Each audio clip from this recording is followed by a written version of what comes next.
자, 이제 문제를 좀 풀어보겠습니다.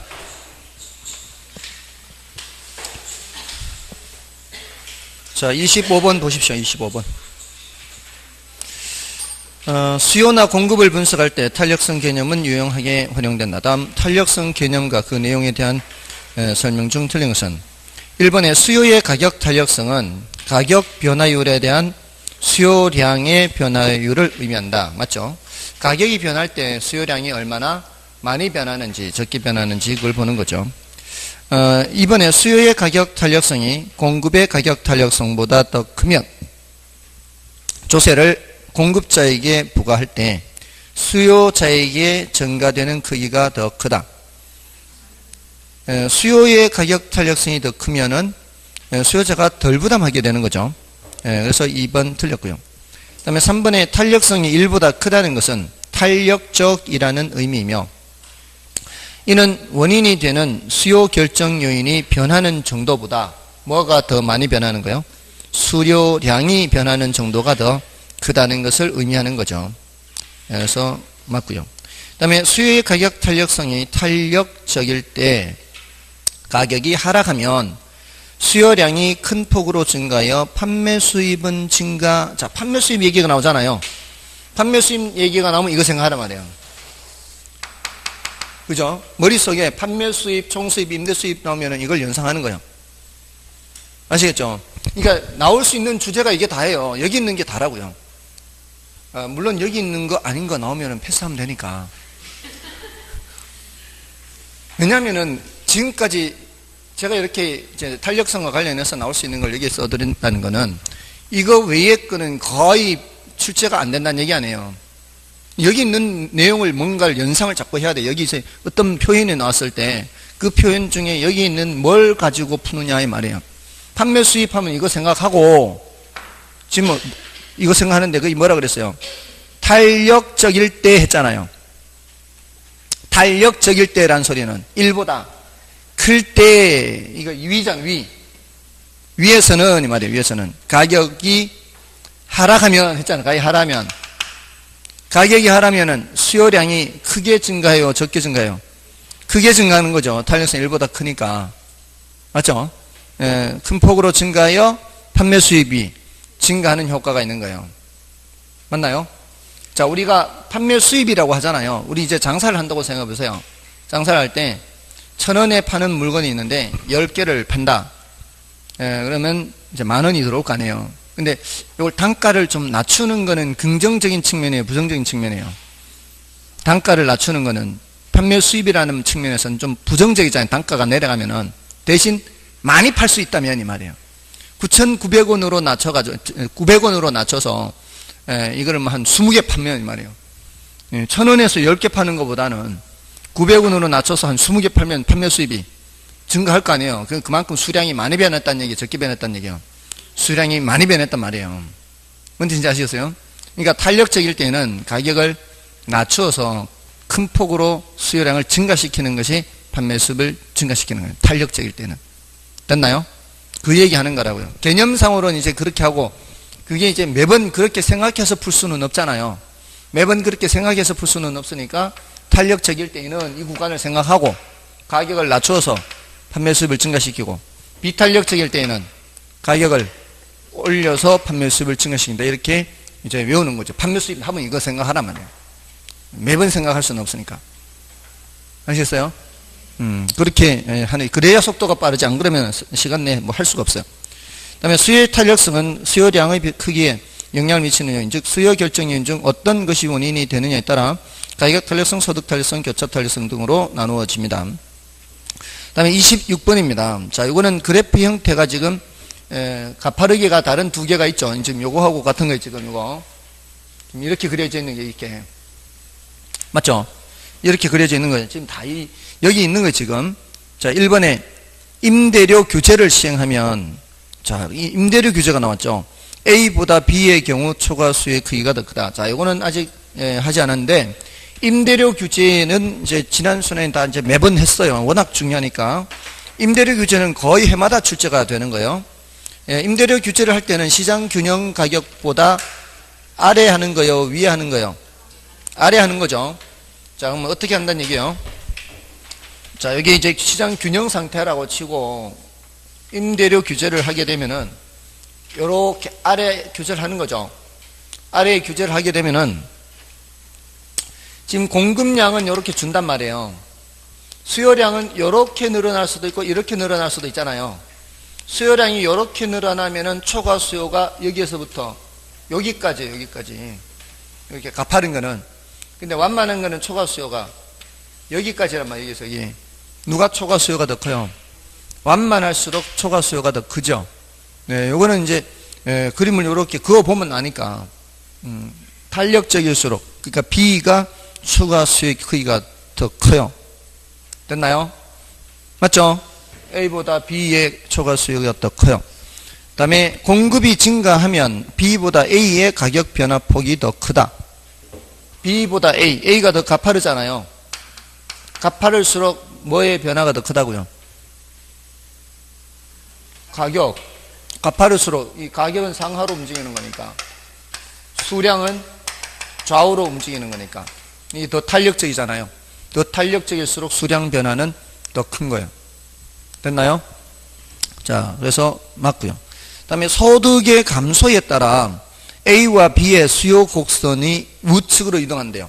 우측으로 이동하면 그게 수요 증가죠. 우측으로 이동하면 수요 증가요. 자, 근데 소득이 증가했어요? 감소했어요? 소득이 감소했는데 수요 곡선이 우측으로 이동했죠. 그러면은 A와 B 모두 정상제이다. 열등제죠, 열등제. 그래서 3번이 틀렸어요. 그 다음에 가격이 상승하는 경우에서 이번엔 가격이 상승하는 경우 B가 A에 비해 가격이 상승하는 경우, 자, 여기서 가격이 이렇게 올라가요. 가격이 이렇게 올라가면 말이야. 올라갔을 때 누가 수요량의 변화폭이 더 커요? 수요량의 변화폭이라 그랬잖아요. 이번엔 수량. B가 수량 변화폭이 더 크죠. 수량 변화는 B가 더 큰 거죠. 예, B가 A에 비해 수요량의 변화폭이 더 커요. 더 완만하니까. 더 탄력적일수록 수량 변화는 더 크잖아요. 맞나요? 다음에 5번. 일반적으로 A가 B에 비해 대체제가 더 적다. 예, A가 더 비탄력적이고 B가 더 탄력적이잖아요. 더 비탄력적일수록 대체제는 더 적게 되는 거죠. 맞나요? 맞죠? 지금 의심하고 계시는 거예요, 지금? 자, 27번은 이제 여러분이 보시는데, 27번은 5번만 체크해 드릴게요. 어떤 재화의 수요의 소득 탄력성이 1보다 크다는 것은 그 재화가 사치제라는 것을 의미한다. 자, 여기서 소득 탄력성은 0보다 크냐 작으냐에 따라서 아까 정상제 열등제 했었죠. 여기 0보다 크면은 뭐였어요? 정상제. 0보다 작으면 열등제였죠. 이 정상제를 다시 나누어요. 정상제를 다시 나누어서 소득 탄력성이 1보다 크면 이러면은 사치제라 그래요. 사치제. 소득 탄력성이 1보다 작고 0보다 크면 이거는 필수제라 그래요. 필수제. 이게 뭔 소린가 하면은 소득이 10% 올라갈 때 수요량이 20% 올라가면은 소득은 10% 증가했는데 수요량이 20% 증가하면은 이거는 사치제는 사치제. 필수제는 어때요? 필수제는 소득이 증가해도 그렇게 많이 안 늘어요. 자, 우리 월급이 200만 원 하던 사람이 210만 원 늘었다고 해서 밥 3끼 먹는 거 4끼 먹고 하나요? 별 차이 없죠? 월급 10만 원 늘어가지고는 뭐 밥 먹는 건 별 차이 없을 겁니다. 그거 조금 여유 생기는 걸로 이제 뭐 할까, 이제? 영화라도 보러 가고 뭐 이렇게 여가를 보는 거예요. 이런 거는 뭐예요?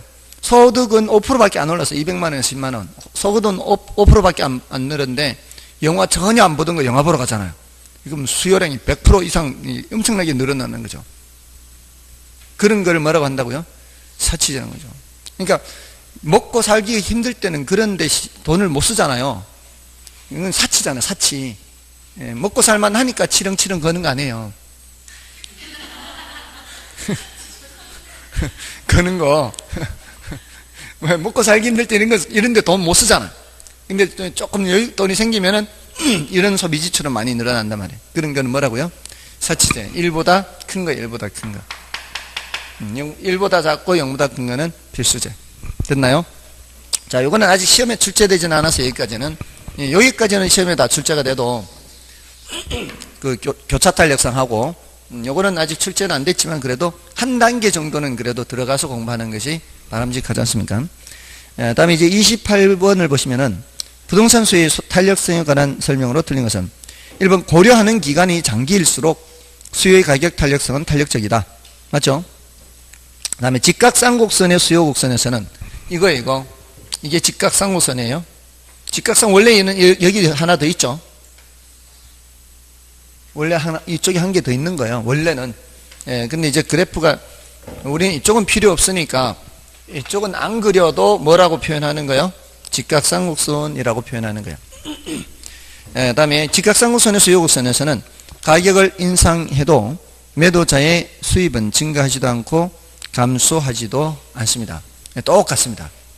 다음에 전체 부동산에 대해서는 수요가 비탄력적이라고 하더라도 부동산을 종류별로 더 세분하여 보면 보다 탄력적이 된다. 맞죠? 저기 시장을 세분할수록이죠. 시장을 세분할수록 더 탄력적이요. 자, 그래서 주거용 부동산의 경우에는 아파트, 연립, 다세대, 단독, 그리고 뭐 여러 가지 있잖아요. 이게 많이 세분돼서 대체할 수 있는 게 많아지잖아요. 그래서 상공업용 부동산에 비해서 주거용 부동산의 경우 이렇게 세분이 되면은 더 탄력적이다. 이렇게 얘기를 할 수가 있어요. 다음에 그래서 4번이 그래서 대체로 주거용 부동산은 상공업용 부동산보다 더 탄력적이라고 알려졌다. 이렇게 4번이 틀렸어요. 다음에 5번 부동산에 대한 용도별 용도 전환이 용이할수록 수요에 대한 탄력성은 커진다. 용도 전환이 용이할수록 탄력성은 커지죠. 그래서 정답은 4번이고요. 그 다음에 이제 넘어가시면은 29번입니다. 자, 29번에 다음 중 부동산 공급의 탄력성에 대한 내용으로 틀린 것은 1번 생산에 소요되는 기간이 장기일수록 공급의 가격 탄력성이 비탄력적이다. 맞죠? 생산에 소요되는 기간이라고 해서요. 그냥 고려하는 기간, 관찰하는 기간이 아니라 생산에 소요되는 기간이 길수록 비탄력적이 됩니다. 수량을 많이 증가시키기가 어렵다는 얘기죠. 그 다음에 공급곡선은 신규 주택의 경우 비탄력적 경향이 강하고 기존 주택일 경우 기존 주택일수록 탄력적 경향이 강하다. 이 말은 뭔 말이에요? 새 집은 말이에요. 만들어서 내놓는데 시간이 많이 걸리죠. 시간이 많이 걸리기 때문에 수량을 많이 증가시키기가 어려워요. 비탄력적이죠. 그래서 이렇게 기억하면 되죠. 신수탄, 준공탄 이렇게. 신수탄, 준공탄. 신규 주택은 수요가 더 탄력적이고 중고주택은 공급이 더 탄력적이다. 이렇게. 신수탄, 준공탄. 다음에 3번에 공급이 증감에 따라 생산 요소 가격이 상승할수록 했어요. 그럼 공급 탄력성은 비탄력적이다. 맞나요?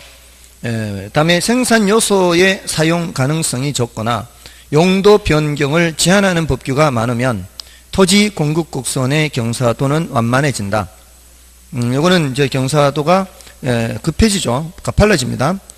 용도 변경을 제한하는 법규가 많다면 그만큼 공급 물량을 증가시키기가 어렵잖아요. 그럼 더 비탄력적이 되는 거고요. 더 비탄력적일수록 더 가팔라지는 거고요. 그래서 4번 틀렸고요. 수요가 증가할 때 공급이 탄력적일수록 균형 거래량이 더 많이 증가한다. 자, 요거는 이거잖아요. 이거 비가더에 해당하는 거죠. 자, 공급이 탄력적일수록 했죠. 공급이 탄력적일수록 했으면은 공급 곡선이 더 완만하게 그려지는 거죠. 탄력적일수록 하면 더 완만하게 그려져야 되잖아요. 완만한 걸 생각하라고 일단 탄력적. 완만하면 양이 많이 양 얘기가 나왔어요. 가격 얘기가 나왔어요. 양 얘기가 나왔죠. 양이 더 많이란 말 나왔잖아요.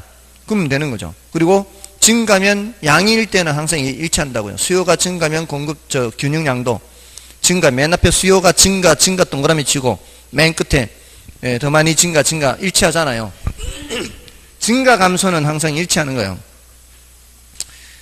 균형량이 증가하면은 수요가 증가하면 균형량은 증가하고 수요가 감소하면 균형량 감소해요. 다만 어떤 경우에만 조심하면 돼요. 완전 비탄력제일 때만 조심하면 되는 거예요. 완전 비탄력제일 때는 균형량의 변화가 없는 거니까. 그죠? 네. 자, 그럼 됐고요. 자, 다음에 30번은 이제 여러분이 봐주시고 31번부터 이제 계산 문제인데 31번과 32번은 같은 유형의 계산 문제예요. 이제 계산 문제.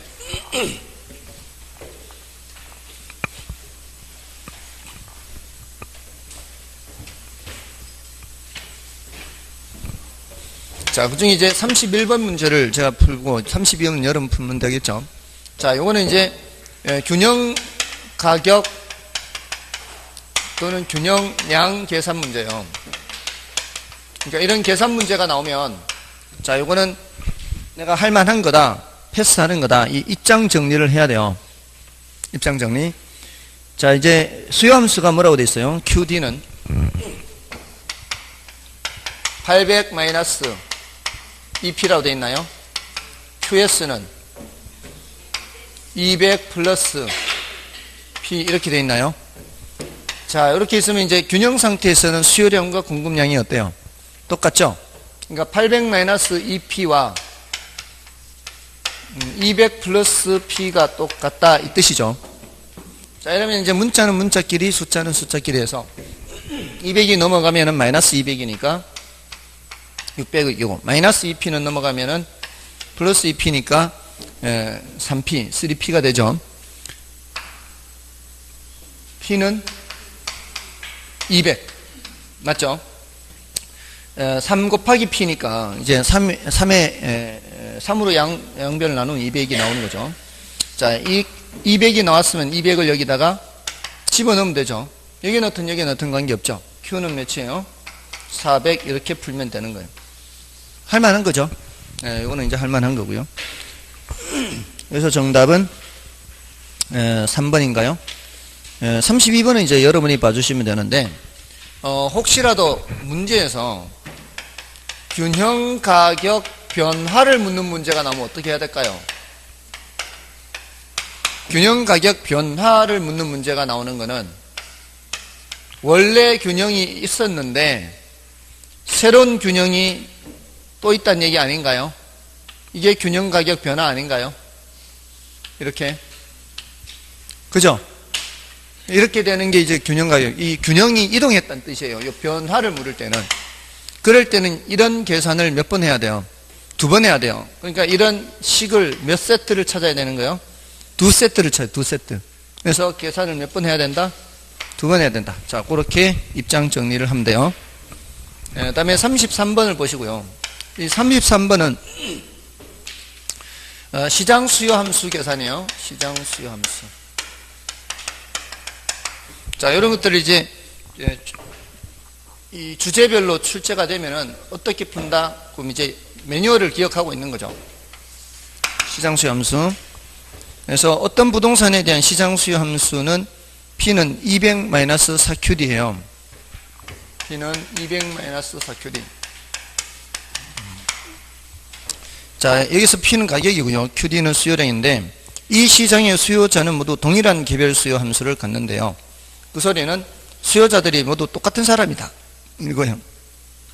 이 시장의 수요자 수가 2배로 된다면 새로운 시장 수요 함수는 단 새로운 시장 수요량은 QM으로 표기하며 다른 조건은 일정하다고 가정합니다. 또한 이 부동산은 민간제이며 새로운 수요자들도 원래 수요자들과 동일한 개별 수요 함수를 갖는다고 가정합니다. 뒤에 거는 출제 오류를 피하기 위한 문장이에요. 볼 거는 새로운 시장 수요량이 QM으로 표시된다. 이것만 주의하면 돼요. 자, 그러면 원래 수요량 QD가 만약에 QD가 10이라고 치자고요. 10. 원래 수요량이 QD가 10이면 새로운 수요량은 몇이 되겠어요? 2배가 될까? 2배. 20이 될 거 아니에요. 새로운 수요량은. 원래 수요량이 30이면 여기는. 이런 식으로 될 거 아니에요. QD에다가 몇을 곱하면 돼요? 2를 곱하면 되죠. 맞잖아요. 수요자 수가 2배가 되니까. 나 똑같은 사람이. 이 QD가 새로운 수요 아닌가요? 이 QD를 QM으로 표기할 수 있지 않나요? 이게 새로운 수요니까. 새로운 수요는 QM으로 표기하라 그랬으니까. 자, 그러니까 새로운 수요는 이 말이에요. 원래 수요의 몇 배? 2배, 이 뜻이에요. 이게 QD가 원래 수요. 원래 수요의 2배가 새로운 수요. 자, 그러면 QD는 어떻게 돼요? QD는 원래 수요량은 새로운 수요량의 반이다, 이 뜻 아닌가요? QD는 원래 수요량의 반이다. 그러면 2분의 QM 이렇게 되는 거예요. 됐죠? 자, 그러면 여기에 4QD잖아요. QD 자리에 뭐를 넣을 수가 있어요? 2분의 QM을 넣으면 되는 거예요. 자, 그러면 약분이 되잖아요. 그럼 200 마이너스 2QM 이렇게 된다고요. 자, 지금은 설명하느라고 이렇게 길었죠? 여러분이 풀 때는 어떻게 하면 돼요? 이게 몇 배가 됐기 때문에 여기 이거요. 2배가 되기 때문에 3배가 되면은 3분의 QM, 4배가 되면 4분의 QM을 집어넣으면 돼요. 그러니까 그 수요자 수가 몇 배가 되는지를 보면 되잖아요. 몇 배가 되는지를 보면은 QD 자리에 그 몇 분의 QM 요걸 집어넣기만 하면 돼요. QD가 이쪽에 있어도 관계없어요. 이쪽에 있든 저쪽에 있든 관계없어요. 어디에 있든 QD 대신에 뭐를 집어넣으면 되는 거예요? 몇 분의 QM 이렇게 집어넣으면 되는 거예요. 수요자 수가 몇 배가 될 때에는. 근데 이제 혹시나 또 이렇게 나오면은 이럴 때는 신경 쓸 필요 없이 QA는 100-2P, QB는 200-3P 이런 식으로 나올 수 있잖아요. 혹시라도. 이러면은 어떻게 하면 될까요? 그때는 그냥 더하면 돼요. 이렇게 A라는 사람의 수요량과 B라는 사람의 수요량을 그냥 더하면 전체 수요라면 두 사람밖에 없다면 그럼 어떻게 하면 돼요? 전체 시장 수요는 300 빼기 몇 P 이렇게 하면 돼요. 그냥 아시겠죠? 그냥 더하면 돼요. 더하면 된다고요. 더하기가 안 되면 패스. 자, 다음은 34번부터예요. 자, 34번부터는 이제 탄력성을 이제 계산하는 건데요. 탄력성 계산 문제는 지금 34, 35 계속 이제 넘어가면은 있죠. 자, 이걸 좀 정리를 해보면은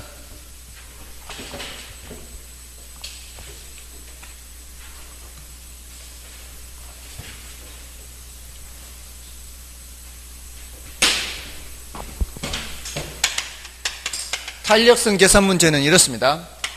탄력성 크기를 묻는 문제.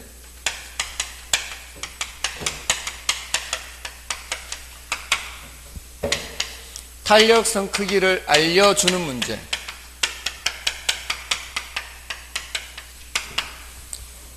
탄력성 크기를 알려주는 문제는 뭐를 물을까요? 수량 변화를 묻는 거예요.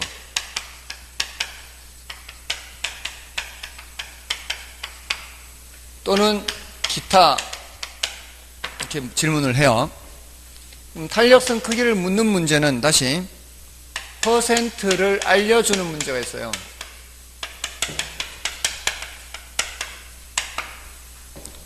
퍼센트를 계산해야 하는 문제.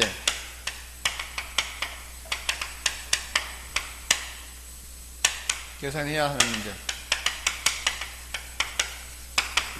퍼센트를 알려주는 문제는 문제가 쉽겠어요? 어렵겠어요? 쉽죠. 저 제일 쉬운 거지, 저게. 예를 들어 이렇게 알려줘요. 가격 변화율은 15%고 수요량 변화율은 30%일 때 탄력성은 이렇게 말해요. 몇이에요? 15분의 30, 2죠, 2.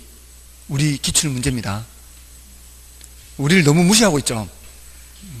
기분 나쁘죠?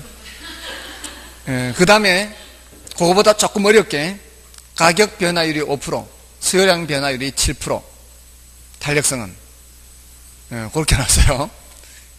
그 다음은 탄력성을 이제 계산해야 돼요. 이제 퍼센트를 계산해야 돼요. 이 퍼센트를 알려주는 문제, 이런 문제가 또 있기는 해요. 오피스텔 가격이 5% 변할 때 오피스텔 수요량이 3% 변해요. 이제 오피스텔 가격이 올라간다 할게요. 오피스텔 가격이 5% 올라갈 때 오피스텔 수요량이 3% 내려가요. 그럼 이제 탄력성 계산할 수 있잖아요. 퍼센트 알려줬으니까. 그것만 알려준 게 아니고 소형 아파트 수요량이 2% 올라간다면, 자, 이게 헷갈리게 하는 거죠. 여러 개를 줘서. 지금 오피스텔과 뭐가 나왔어요? 소형 아파트가 나왔죠. 이 퍼센트를 알려는 주는데 오피스텔 가격이 5% 올라갈 때 오피스텔 수요량이 3% 내려가고 소형 아파트 수요량이 2% 올라갔을 때 오피스텔의 가격 탄력성을 질문하고, 그럼 몇이에요?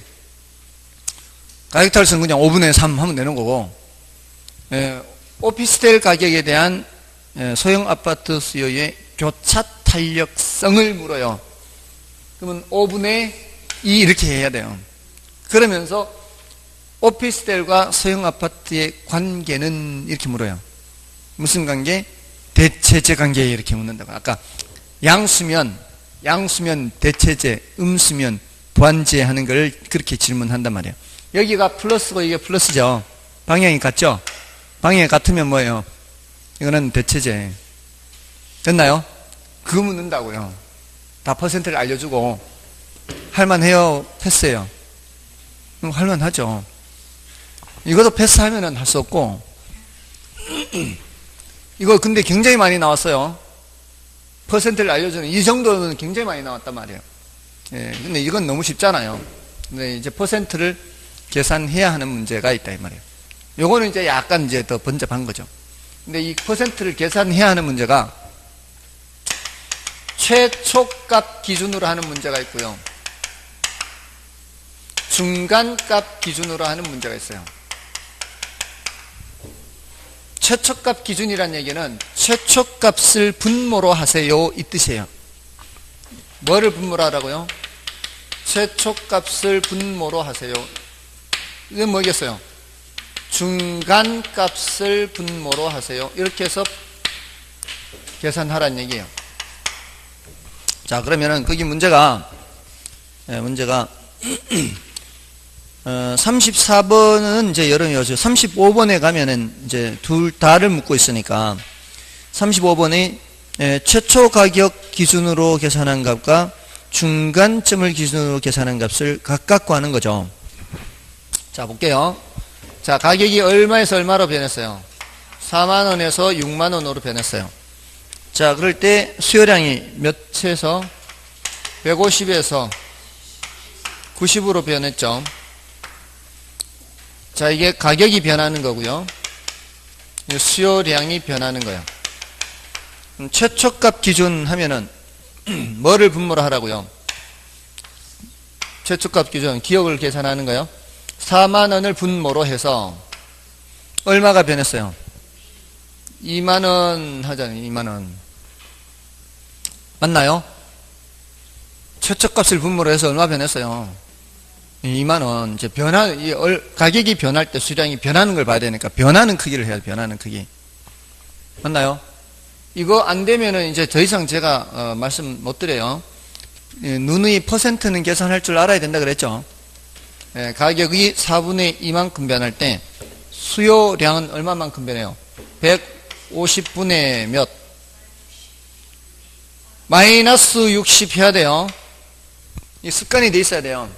숫자가 작아질 때는 마이너스, 커질 때는 플러스. 왜냐면은 가격 탄력성에서는 문제는 없어요, 사실은.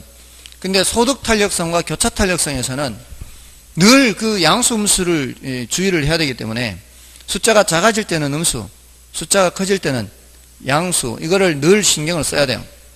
아시겠죠? 자, 그럼 여기는 몇 퍼센트예요? 4분의 2면은 50%. 가격은 50% 변하고 여기 수요량은 몇 프로? 3으로 나누면은 5분의 2죠, 5분의 2. 5분의 2 마이너스 40%죠. 가격은 50% 변하고 수요량은 40%, 마이너스 40%예요. 그러니까 5분의 4하고 같잖아요. 5분의 4는 0.8이죠. 맞나요? 가격 변화율 분의 수요량 변화율. 이게 분모잖아요. 가격 변화율. 이제 퍼센트를 계산했으니까 이제 그 다음 단계 하면 될 거 아니에요. 자, 다음에 니은은 중간값 기준이죠. 중간값 기준은 중간값을 계산하면 되잖아요. 중간이 뭐예요? 여기 중간은 2개 더해서 2로 나누면 되잖아요. 중간값이라는 게 2개 더해서 2로 120. 그럼 뭐를 분모로 해서 5를 분모로 해서 얼마만큼 변해요? 5를 분모로 하면 얼마만큼 변해요? 1만큼 변하잖아요. 위로든 아래로든 1만큼 변하는 거예요. 그럼 여기는 뭐를 분모로 해서 120을 분모로 해서 얼마만큼 변해요? 30. 그럼 됐네. 5분의 1은 0.2 20%. 이거는 4분의 1 0.25죠. 25%.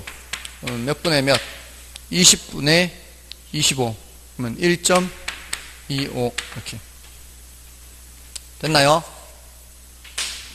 할 수 있죠? 할 수 있어요, 없어요? 여기는 가격 탄력성에서는 이걸 항상 절대값을 씌우니까 이때는 신경 안 써도 돼요. 가격 탄력성에서는 마이너스를 늘 신경은 쓰되 가격 탄력성에서는 뭘 씌워요? 절대값을 씌워요. 그러니까 그냥 0.8로 나타내는 거예요. 그러니까 쓸 때는 이렇게 하는 거죠. 50분의 마이너스 40 하지만 여기에 뭘 씌우니까 절대값을 씌우니까 그냥 0.8 이렇게 하고, 중간값을 기준으로 할 때는 그거 신경 쓸 필요가 없죠. 왜냐하면 어차피 이쪽 저쪽 한쪽은 플러스가 한쪽은 마이너스이기 때문에 어차피 관계가 없어요. 어떤 거요?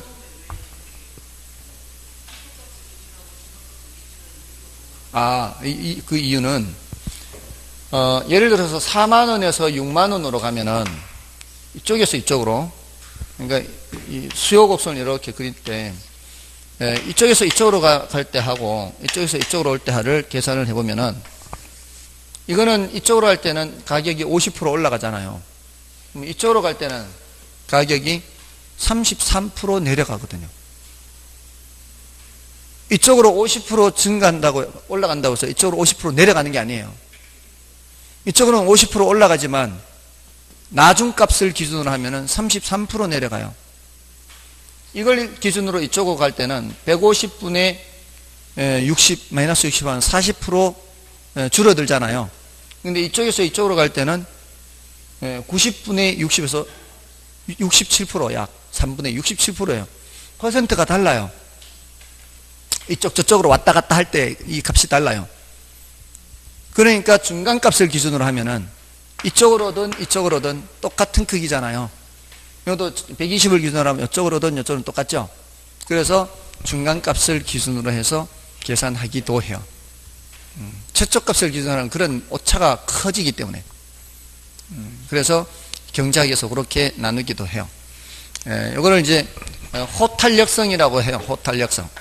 호탄력성 하는데, 이걸 더 정확하게 가면은 이제 점탄력성이라 해서 미분을 해야 돼요.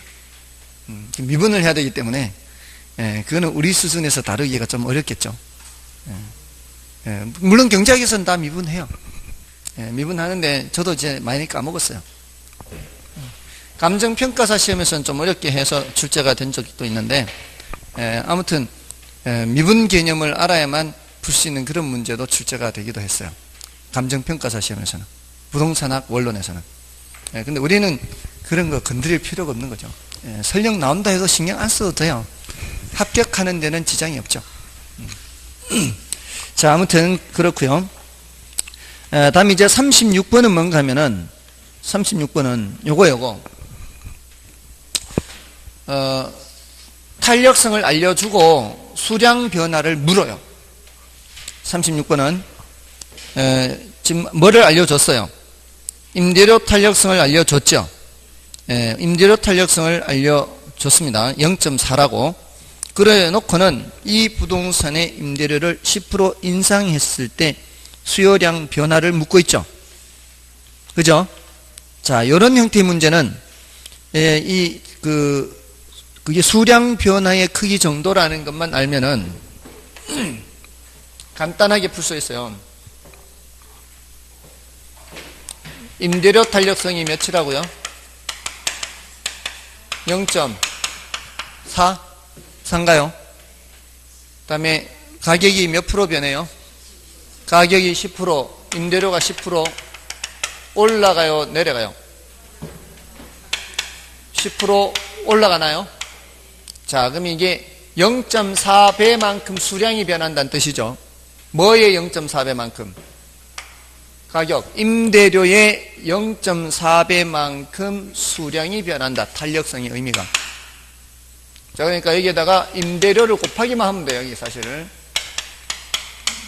10% 곱하기만 하면은 여기 뭐가 나와요? 수량 변화가 나오는 거죠. 자, 그러면은 곱하기 했으니까 몇 프로?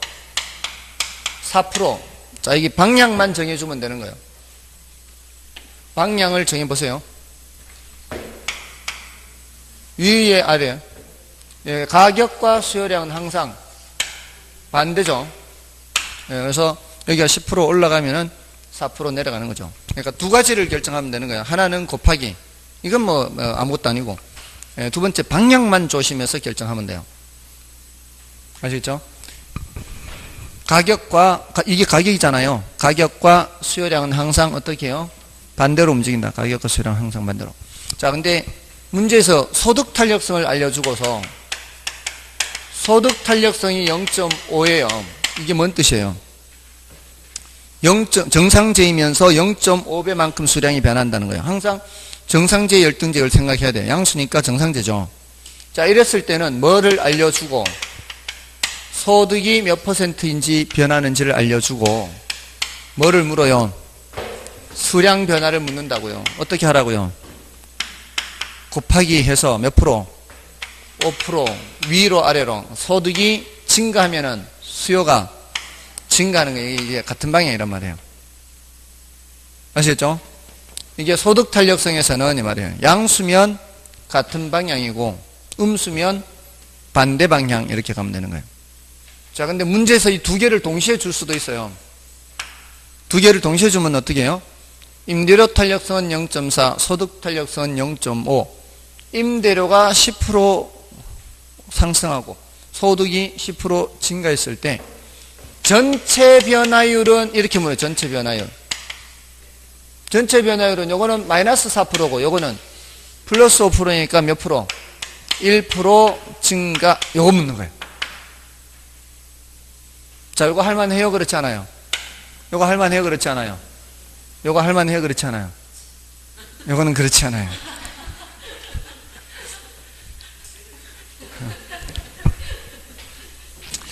자, 아무튼 그 자기가 할 수 있는 데까지만 하면 되는 거죠. 한 개 더 물었다는 것밖에 없어요. 한 개 더 물었어요. 이따 쉬는 시간에 좀 봐요. 안 되는 사람은 자, 그게 이제 그 다음 문제고요. 다음에 이제 37번은 뭔가 하면은 이거는 수량을 묻는 거예요. 수량을. 37번은 자, 이게 뭔가 하면은 자, 보세요. 지금 요거를 위치를 여기 놓지 말고 이제 중간에 놔서 설명을 드려볼게요. 지금 1% 이렇게 올라갔는데 보통 이제 소득이 변하면 그것의 0.5배만큼 뭐가 변해요? 수량이 변하잖아요. 5% 수량이 변하잖아요. 자, 그러면은 소득이 10% 변한다라고 하기 전에 여기 소득이 얼마에서 얼마 금액이 있을 거 아니에요. 소득이 뭐 100만 원에서 110만 원. 그래서 10% 아니에요. 100만 원에서 110만 원. 자, 그러면은 수요량이 5% 증가한다면 원래 수요량이 있었다면 새로운 수요량 변한 거 있을 거 아니에요. 요거 묻는 거예요. 요거 이제 퍼센트를 묻는 게 아니라 요걸 이제 계산한 거예요. 요거. 퍼센트를 뭐로 바꾸면 되는 거예요, 이제. 숫자로 바꾸는 거예요, 숫자로. 결국은 산수 문제, 산수. 퍼센트를 이렇게 바꾸는 거니까. 자, 그러니까, 그거 보세요. 가격이죠, 여기서는 이제, 여기는 가격이요. 제곱미터당 연간 10만원인 경우 수요량이 얼마예요? 1,500이죠. 10만원일 때 수요량이 1,500이에요. 근데 11만원으로 올랐잖아요. 자, 여기가 얼마에서 얼마로? 10만원에서 11만원으로 변했을 때 수요량이, 아까 여기가 수요량이 1,500에서 몇 개로 변한, 이걸 묻는 거 아니에요. 근데 여기가 이제 소득 탄력성이 아니고 무슨 탄력성이에요? 가격 탄력성이잖아요. 임대료 탄력성, 그 몇이에요? 0.3인가요? 임대료 탄력성 0.3, 이걸 0.3으로 알려줬어요. 이걸 0.3으로 알려주고, 이거 없잖아요. 이걸 묻는다고요. 이걸 물으니까 우리는 중간에 뭐를 계산을 한 후에, 이 퍼센트를 계산한 후에 수량으로 바꾸는 작업을 해야 된다 이 말이에요. 여기가 이제 몇 프로 변한가 알아요. 최초값을 기준으로 해요. 특별한 언급이 없으면 최초값을 기준으로 해요. 몇 프로 올랐어요? 10% 올랐죠. 10% 올랐으니까 0.3을 곱하면은 몇 프로? 3% 내려가겠죠. 자, 3% 내려가는 계산이, 가격은 올라가면 수요량은 줄어들 거 아니에요. 그럼 3% 내려가니까 1,500에 3%예요. 1,500에 3%는 동그라미 2개 없애고 퍼센트 없애면 되잖아요. 그럼 3 곱하기 15하고 똑같죠. 45개가 줄어든다 이 말이에요. 그럼 45개 줄어들면은 1,455다 이렇게 됐나요? 그 과정이라고요. 이게 이렇게 해서 이렇게 하는 거를 이걸 가지고서 번역한다고 이렇게 지금 이걸 퍼센트를 계산해야 된다 이 말이에요. 퍼센트 계산. 자, 그런 형태의 문제예요. 37번은. 다음에 넘어가시면은 38번도 이런 형태 문제예요. 38번도 이런 형태 문제니까 요거는 여러분이 봐주시고요. 39번은 뭔가면은 37번, 38번 같은 형태고요. 39번은 요거와 같은 유형이거든요. 요거와 같은 유형이에요. 같은 유형인데, 자, 질문의 방식이 조금 전에는 요거 제가 할 때는 요 숫자 4개를 줘요. 4개를. 하나, 둘, 셋, 4개를 주고 요거를 물었어요. 요거를 지금 계산을 해야 되는 거고. 전체 변화율. 소득 탄력, 임대료 탄력성이 0.4, 소득 탄력 0.5 이런 식으로 알려줘 놓고 요거를 물었던 거예요. 전체 변화를 물으면. 근데 요 문제는 뭘 다 알려줬는가 하면 임대료 탄력성 0.5, 소득 탄력성 0.4 다 알려줬죠. 요거 0.5, 요거 0.4 알려줬죠. 자, 그리고 나서 임대료가 10% 상승하였음에도 여기가 10% 상승하였음에도 여기가 1% 증가하였다면 얘가 몇 프로 변했을까요? 이거 묻는 거예요. 요렇게 숫자를 4개를 알려준 거예요. 자, 보세요. 임대료가 올라가면 수요량이 줄어야 보통이죠. 임대료가 올라가면 수요량이 줄어야 들어야 되는데 임대료가 10% 상승하였음에도 아파트 수요량은 1% 증가했다. 그렇다면 소득은 얼마나 변했기에, 소득이 얼마나 변했기에 이 수요량을 줄이는 거를 상쇄하고도 이게 올라갔냐 이 말이에요. 1% 올라갔냐 이 말이에요. 그럼 여기에서는 이제 일단 뭐를 알 수 있어요? 5% 감소를 알 수 있잖아요. 탄력성 0.5가 10%니까 5% 감소인데도 불구하고 여기가 1% 올라가기 위해서는 여기가 몇 프로? 6% 올라가야 되죠. 6% 올라가야 돼. 그럼 여기가 6% 올라가려면은 여기가 몇 프로 변해야 되냐? 이때는 여기 이쪽으로서 나누기 하는 거죠. 나누기 해야 돼. 15%예요. 15%. 15% 위로 아래로. 위로예요. 위로. 이게 양수니까. 양수는 가슴이에요. 그죠? 구조는 다 똑같아요. 구조는 이 구조예요. 그러니까 여기에서 지금 탄력성 계산 문제에서는 이 구조를 벗어나는 문제를 출제할 수는 없어요. 다 이 구조예요. 여기서 출제하거나 아니면 요것만 묻거나 아니면은 퍼센트를 안 알려주거나 퍼센트를 안 알려주면 뭐예요? 이제 퍼센트가 이제 탄력성이 여기 있고 이 퍼센트가 있고 여기 있고 이걸 묻는 이거 이렇게 하는 거죠. 이거 퍼센트를 안 알려주면은 퍼센트를 알려주는 문제는 여기서 이렇게 되는 거고 뭔 뜻인지 아시겠죠? 이 구조를 벗어날 수가 없다고요. 탄력성 문제는 여기서 이렇게 묻거나 요걸 묻거나 아니면 이렇게 해놓고 전체 변화를 묻거나 안쪽에 있는 걸 묻거나 이걸 알려주면 이걸 물을 수도 있겠죠. 이렇게 물을 수도 있겠죠. 이렇게 있으면 이거 물을 수 있잖아. 이렇게 어차피 숫자 4개 위치를 알려주고 이거 묻는 거예요. 그럼 여기가 5% 되고 이렇게 그럼 여기가 몇 프로 되고 6% 올라가니까 맞나요? 소득이 15% 증가할 때 수요량이 6% 증가하면 소득 탄력성 계산할 수 있잖아요. 그죠? 맞아 안 해요. 저 구조예요. 저 구조. 작년에는 저거 물었어요. 작년에는 요거 물었어요. 요 위치를 물었어요. 요 위치를 이렇게. 그러니까 구조는 똑같은데 어떤 걸 묻느냐 이거예요. 그러니까 구조를 머릿속에 기억하고 있는 게 좋아요. 왜냐하면 그 구조를 벗어날 수가 없으니까. 아시겠죠? 자, 그럼 됐고요. 기출문제에서는 그럼 몇 가지만 좀 체크를 해보겠습니다. 예. 기출문제에서는 40번, 41번은 여러분이 보시고요. 앞에 이제 지난주에 했는 거니까요. 42번만 한 번 더 점검해 볼게요. 부동산 수요 증가에 영향을 주는 요인을 모두 고른 것은 했어요. 자, 1번에 기업의 수요자의 실질소득이 증가해요. 실질소득 증가하면 수요가 증가하죠. 거래세 인상 그러면 수요 감소죠.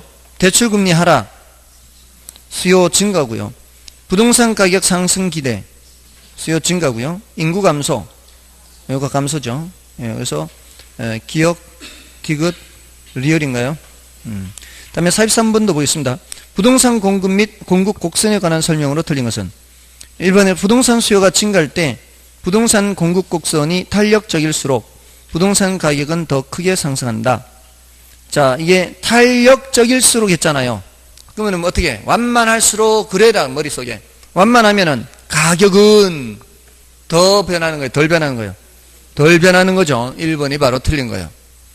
B가 더해 1번 틀렸고요. 그 다음에 공급량은 주어진 가격 수준에서 공급자가 공급하고자 하는 최대 수량이다. 맞고요. 해당 부동산 가격 변화에 의한 공급량 변화예요. 해당 부동산 가격이니까 이거는 공급선상에서 점의 이동으로 나타나고요. 그 다음에 물리적 토지 공급량이 불변입니다. 불변. 변함이 없어요. 양이 변함이 없어요. 양이. 그는 뭐예요? 물리적 공급은 토지 가격 변화에 대해 완전 비탄력적이다. 이 개념이죠. 개념을 묻는 거예요. 양이 전혀 변화가 없으니까 완전 비탄력. 용도 변경을 제한하는 법규가 강화될수록 공급 곡선은 이전에 비해 비탄력적이 되죠. 맞고요. 다음에 넘어가셔서 44번을 마지막으로 좀 풀어보겠습니다. 부동산에 대한 수요와 공급의 탄력성에 가격 탄력성에 관한 설명을 틀린 것은 1번 어느 부동산과 밀접한 대체재가 시장에 출현한다면 그 부동산에 대한 수요의 탄력성은 이전보다 더 커진다. 맞죠? 대체재가 많을수록 탄력성은 커지고요. 그 다음에 수요의 가격 탄력성, 가격이 변할 때 수요량이 얼마나 변하는지를 나타내는 정성적 지표이다. 양적 지표입니다. 이 탄력성, 양의 변화를 나타내는 거라 그랬죠. 그래서 2번 틀렸고요. 그 다음에 수요의 가격 탄력성이 1보다 큰 경우, 여기도 지금 보세요. 1보다 큰 경우 이렇게 얘기하잖아요. 그죠? 그거는 탄력적인 경우, 이렇게. 탄력적인 경우. 자, 임대료가 상승하면 임대료 수입 나왔죠? 임대료 수입, 판매 수입, 총 수입, 이런 거. 자, 그럼 저 위잖아, 위. 1보다 큰 구간. 저 위 구간에서는 임대료가 올라가면 수입이 어떻게 해요? 감소하는 거죠. 그 다음에, 공급의 가격 탄력성은 단기에 비해 장기에 더 탄력적이다. 장기로 갈수록 더 탄력적이잖아요. 그 다음에 수요의 가격 탄력성이 완전 탄력적인 경우에, 자, 완전 탄력적 나왔네요. 수평이에요, 수평. 뭐는 변화 없어요. 가격 변화 없는 거 빨리 찾아야 되죠. 일단 가격 변화 없는 게 나왔잖아요. 그거는 맞잖아요. 그 다음은 증가를 보는데 그 증가가 앞에 공급이 증가잖아요. 공급이 증가하니까 균형량 증가 이게 일치한다 이 말이에요. 항상 이 증가 감소 이게 일치한다 이 말이에요. 됐나요? 자, 나머지는 됐습니다. 나머지는 뭐 여러분이 좀 더 보시고요. 좀 쉬고 이제 경기 변동 보겠습니다.